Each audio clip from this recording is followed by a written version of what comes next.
السلام علیکم ورحمۃ اللہ وبرکاتہ۔ اللہم صلی علی سیدنا محمد وعلی آل سیدنا محمد کما صلیت وسلمت عدد ما فی علمک وعدد ما تحب و ترضی۔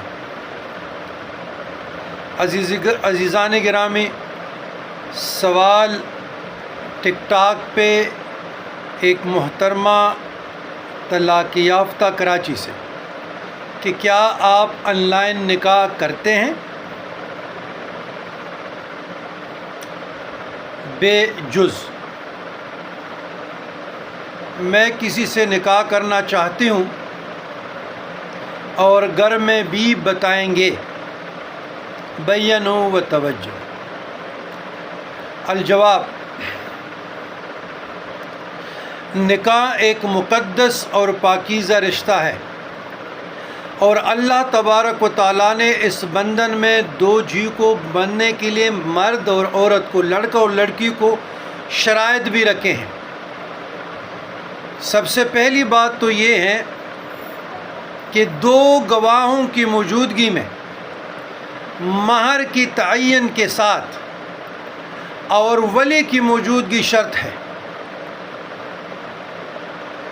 دوسری بات، آن لائن نکاح کانفرنس کال میں لے کر جدید ٹیکنالوجی کا استعمال کر کے بالکل جائز ہے، لیکن اس میں دو گواہ بھی موجود ہوں گے اور ولی جو لڑکی یا عورت کی طرف سے اختیار رکھتا ہو وہ بھی موجود ہوگا۔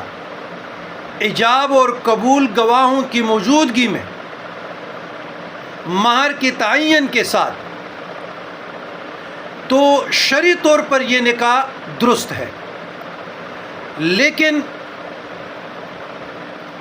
اتنی بڑی کراچی میں جو 5 ضلع ہیں اور پاکستان کا ہب ہے، تو وہاں کوئی بھی عالم دین، کوئی بھی حافظ قرآن، کوئی بھی خطبہ پڑھنے والا نہیں ہے کہ آپ کا نکاح پڑھ سکتے، اور اتنے دور پشاور یا فیصل آباد مجھے آ کر آپ آن لائن نکاح مجھ سے پڑھوانا چاہتے ہیں۔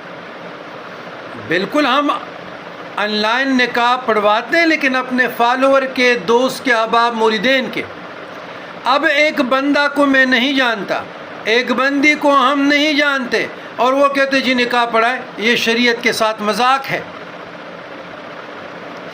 یاد رکھیے گا، جو پاکستان اسٹیٹ کی آئلی قوانین ہے تو نکاح رجسٹرار کی موجودگی ضروری ہے۔